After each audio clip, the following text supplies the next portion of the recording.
mes enfants, aujourd'hui on travaille le français, mais on va faire une analyse grammaticale. Moi, Mario, je suis professeur. Et nous vivons en famille depuis longtemps.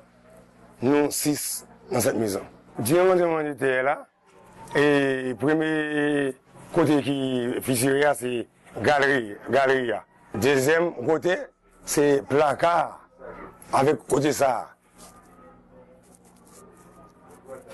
Après, c'est chambre là. C'est là qui tremblait, qui fissurait, là, des comportes. Et tout est tombé. Après le tremblement de terre 12 janvier 2010, là, Travaux publics a fait évaluation près de 400 000 maisons. Avec partenaires Travaux publics, il y a un projet de réparation qui a commencé depuis en 2011. Malgré tout partenaire de réparation a fait, nous ne pouvons jamais atteindre un cas dans la maison qui a dû réparer.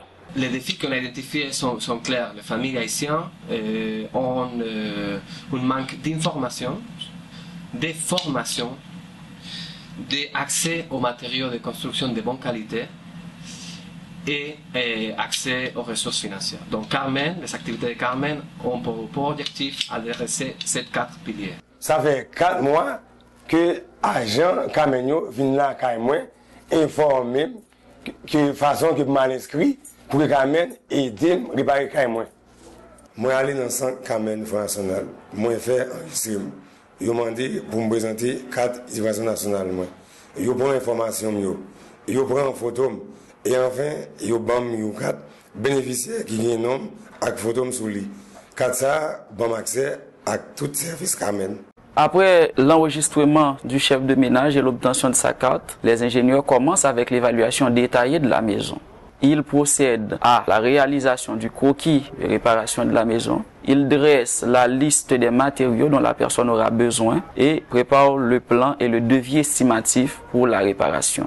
Le projet Carmen prend en compte les besoins spécifiques des personnes handicapées à travers le plan réalisé par les ingénieurs pour faciliter l'accès, mais aussi à travers des campagnes de communication et d'information en faveur de ces catégories de gens. Il existe plusieurs exemples de maisons qui ont été mal réparées. Le projet Carmen met à la disposition des familles affectées un programme de formation. Ce programme de formation couvre entre autres la qualité des matériaux de construction, la façon de construire les murs et de construire les angles. Le projet Carmen offre également une subvention en matériaux de construction aux familles les plus vulnérables. Le programme de subvention se fait à travers un système de téléphonie mobile de Digicel au Mobile Money et Transversal où l'on envoie un texte sur le téléphone de la personne pour lui dire que le montant a été déposé sur son compte et on lui donne une carte où il y a un code secret qui lui permettra d'accéder à ces matériaux de construction.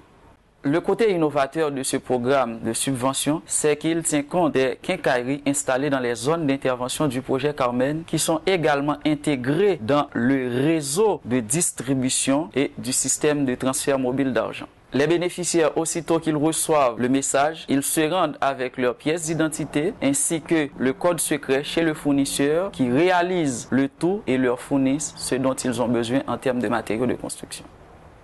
En vue de s'assurer que les matériaux utilisés répondent aux critères prescrits par le ministère des Travaux publics, Transports, Communications et Énergie à travers le guide pratique de réparation des bâtiments, le projet Carmen a sélectionné un ensemble de fournisseurs capables de fournir des matériaux de très bonne qualité à tous les chefs de famille ayant reçu une subvention pour la réparation de leur maison dans le cadre de ce projet.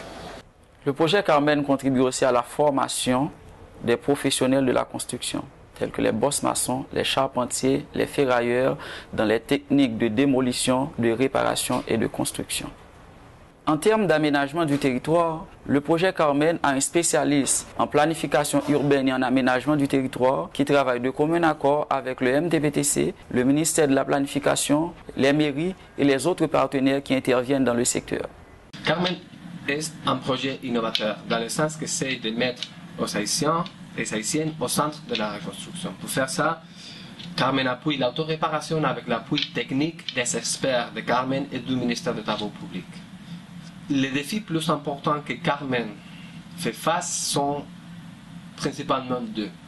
Le premier, c'est de répondre aux attentes de la communauté. Parfois, on a trop des attentes, il y a trop de besoins dans la communauté et il faut gérer ça d'une façon efficace pour avoir un bon impact. Le deuxième défi, c'est plutôt financier. C'est consolider le travail qu'on a fait jusqu'à présent avec de très positifs résultats et assurer l'engagement des autorités locales pour une continuation des services après le PNUD. Après 4 mois de fonctionnement de Centre Carmen, on a plus de 20 000 bénéficiaires directs. C'est un nombre très important. Mais malheureusement, les besoins en Haïti sont encore plus grands.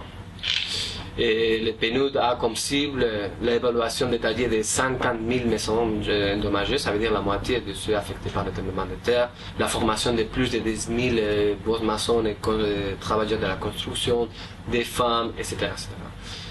Pour atteindre ces objectifs, le PNUD cherche des partenaires et des bailleurs de fonds qui puissent accompagner ces processus d'autoréparation et renforcer la gouvernance de la reconstruction en Haïti. On commence jeudi à main. En ma garçon, on nous lève camper. Reconstruit nous avec matériaux de qualité. Allez dans Carmen si nous voulons participer. Et mettez nous sous les pieds saliés.